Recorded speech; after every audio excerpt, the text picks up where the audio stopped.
అందరికీ నమస్కారం. నేడు డిసెంబర్ 5 నేల దినోత్సవం. నేల దినోత్సవం ఏంటి అని విచిత్రంగా అనుకుంటున్నారా? అదేనండి, సాయిల్ వరల్డ్ డే అంటే ప్రపంచ నేల దినోత్సవం. అదేనండి, మట్టి దినోత్సవం. ప్రతివాడు కూడా వాడిదే ఉందిలే మన్ను అంటారు. కానీ ఆ మన్నే మనల్ని బ్రతికిస్తుంది అనేది తెలుసుకోరేవారు కూడా.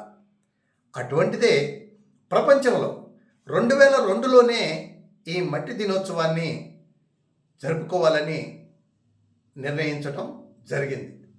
దాన్ని రూపాంతరంగా చెందటానికి మరి వరల్డ్ సాయిల్ డే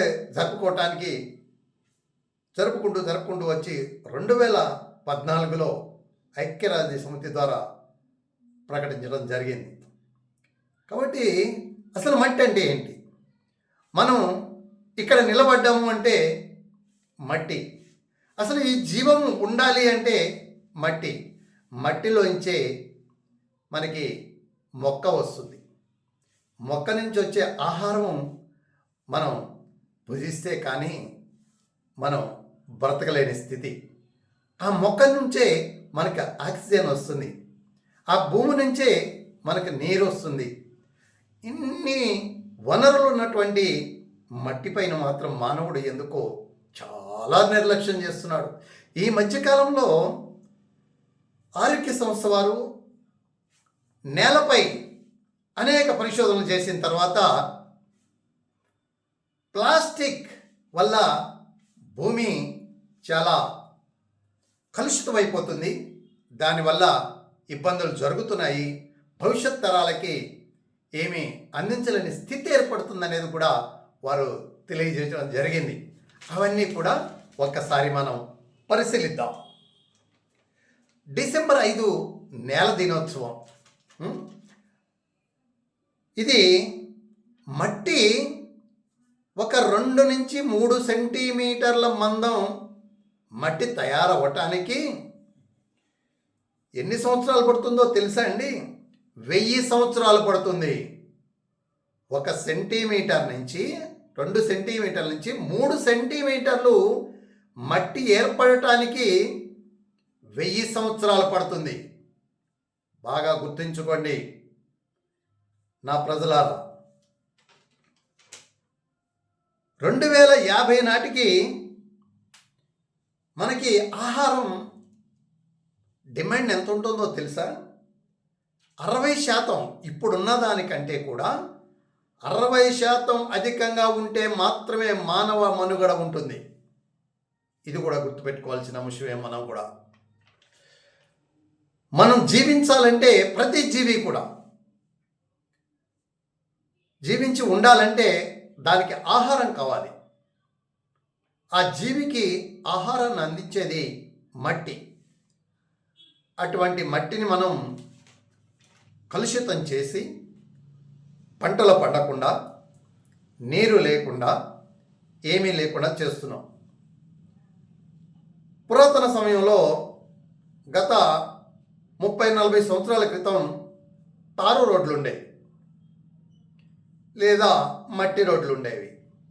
దానివల్ల మనకి పెద్దగా మట్టికి జరిగిన నష్టమేం లేదు. కానీ కాంక్రీట్ రోడ్లన్నీ కూడా కాంక్రీట్ చేయటం వల్ల భూమిలోకి నీరు ఇంకకపోవటం వల్ల, కార్బన్ డైఆక్సైడ్ తీసుకోకపోవటం వల్ల విపరీతమైన వర్షాలు, వరదలు ఇవన్నీ కూడా జరుగుతున్నాయి అనేది కూడా, అదేవిధంగా ఉష్ణోగ్రతలు విపరీతంగా పెరిగిపోవటం అనేది జరుగుతుందనేది కూడా పరిశోధకులు తెలియజేయటం అనేది జరిగింది.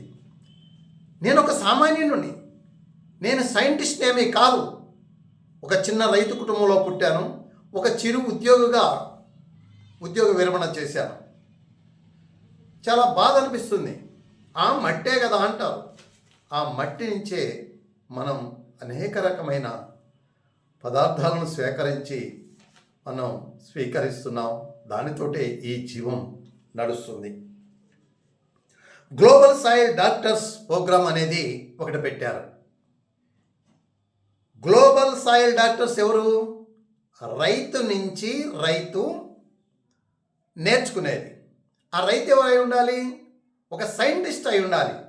ఈ మట్టి ఎలా తయారవుతుంది, ఈ మట్టిలో నాణ్యత ఎలా ఉంటుంది, ఈ నాణ్యతల్ని పరిశోధకుల దగ్గరికి పంపించి పరిశోధన చేయించి ఆ మట్టి నాణ్యత పెంచడానికి మనం ఏం చేయాలి అనే దాని మీద కూడా క్షుణ్ణంగా శిక్షణా తరగతులు ఏర్పాటు చేసి ప్రతి రైతుకి ప్రతి పౌరుడికి కూడా అందిస్తే నేల అనేది మనకి భవిష్యత్తుని ఇస్తుంది, జీవాన్ని ఇస్తుంది, జీవామృతాన్ని ఇస్తుంది, అన్నీ ఇస్తుంది. కాబట్టి నేలని మనం కాపాడుకోవాల్సిన బాధ్యత పెరిగిపోయింది రోజు రోజుకి కూడా. ఈ బాధ్యతలన్నీ కూడా జాతీయ ప్రభుత్వాలు తీసుకోవాలనేది కూడా మన వాళ్ళు పరిశోధనలు చేసి తెలియపరిచారు. అంటే ప్రాంతీయమా, జాతీయమా, అంతర్జాతీయమా అనే దాని మీద వాళ్ళు చర్చలు జరిపి ఆ చర్చల్లో సారాంశాన్ని ఏమన్నారంటే, జాతీయ స్థాయిలో దీన్ని అమలు చేయాలి. ఆ అమలు కూడా ఎలా ఉండాలి? గ్రామీణ సమాజాల ద్వారా అవసరాలు తీర్చటంలో మద్దతు కల్పించాలి. రైతులు పంటలు పండిస్తారు. ఆ పంటలు పండించే రైతులకి విపరీతమైన రసాయనాలు వాడకుండా మట్టిని కాపాడుకుంటూ ఆ మట్టిలో పంటలు పండించి శాశ్వతంగా తన వంశం వంశం వంశం ఎన్ని వంద వేల లక్షల సంవత్సరాలైనా సరే ఈ భూమిని కాపాడుకుంటేనే మానవ మనుగడ ఉంటుందనేది చాలామంది నిపుణులు చెప్పటం వల్ల ఇవన్నీ కూడా మనకు తెలుస్తున్నాయి. రైతులు విధాన రూపకర్తలంట. ఎంత పెద్ద అంశం అండి ఇది. రైతులు మట్టిని నాణ్యతగా ఉంచటంలో విధాన రూపకర్తలు. ప్రతి రైతు బిడ్డ కూడా దీన్ని చాలా గొప్పగా గర్వంగా రొమ్ము విరిసి ధైర్యంగా ఈ సమాజంలో పిలిపివ్వాలి. అభివృద్ధికి ప్రణాళికాదారులు కూడా రైతులేనంట. వ్యవసాయ విస్తరణ కార్యక్రమాలు, కార్మికులు, వ్యవసాయ కార్మికులు, NGOs, non government organizations, private రంగాల వారు కీలకమైన వనరులని చెప్పాలంటున్నారు భూమిని కాపాడుకోవటంలో. భూమిని కాపాడుకోవటం అంటే మా తాతలు వందల ఎకరాలు సంపాదించారు, వాటిని నిలబెట్టుకోవటం అనేది కాపాడుకోవటం కాదు. సురక్షితమైన నేలని, మట్టిని కాపాడుకుంటూ ఉండటం అనేది సురక్షితమైనది. ఇవి మనం కొన్ని విషయాల ద్వారా తెలుసుకున్నాం. మన గ్రహం అంటే మన భూమి అనే గ్రహం మనుగడ నేలతో ఉన్న విలువైన సంబంధంపై ఆధారపడి ఉంటుంది. గమనించండి, మన గ్రహం మనుగడ నేలతో ఉన్న విలువైన సంబంధంపై ఆధారపడి ఉంటుంది అనేది కూడా వారు తెలియపరచడం జరిగింది.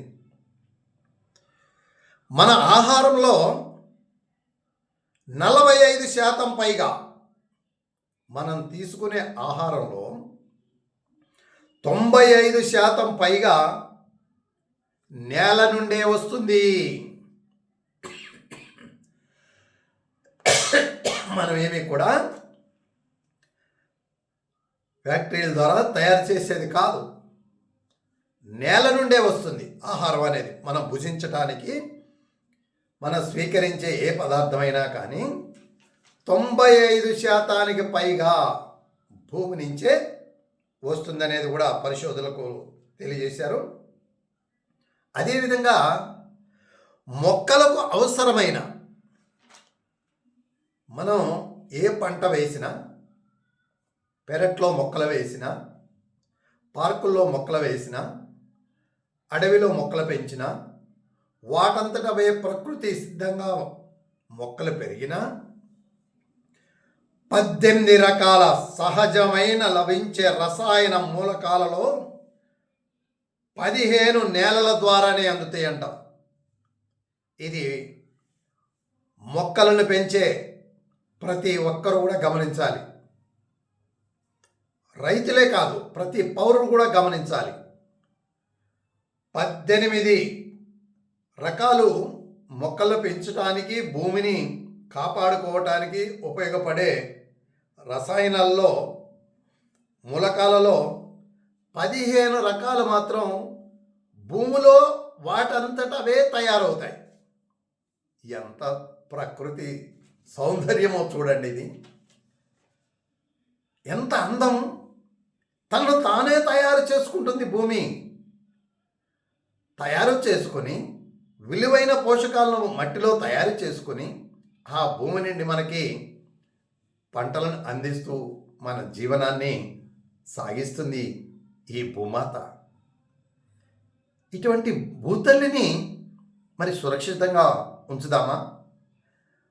ప్లాస్టిక్ రహితంగా ఈ ప్రపంచాన్ని కాపాడుకుందామా?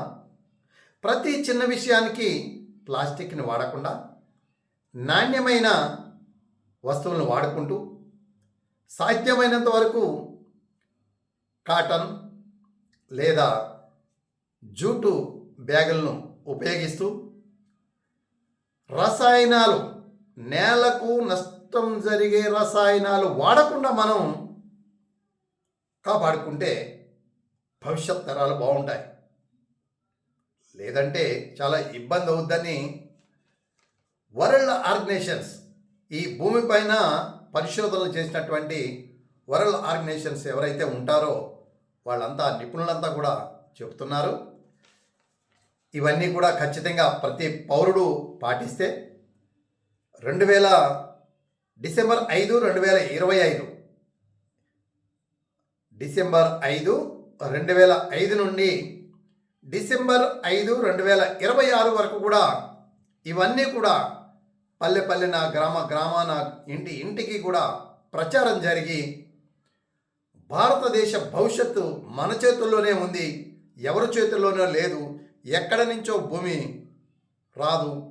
1000 సంవత్సరాలు అయితేనే కానీ 2 నుంచి 3 సెంటీమీటర్ల భూమి తయారు అవ్వదు అనే విషయాన్ని పరిగణలోకి తీసుకొని ప్రతి భారతీయ పౌరుడు కూడా, ప్రపంచవ్యాప్తంగా ఉన్నటువంటి ప్రతి పౌరుడు కూడా ఈ భూతల్లిని కాపాడుకోవాలని మనస్ఫూర్తిగా కోరుకుంటున్నాడు.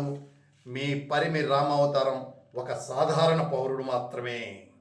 నమస్తే, నమస్కారం.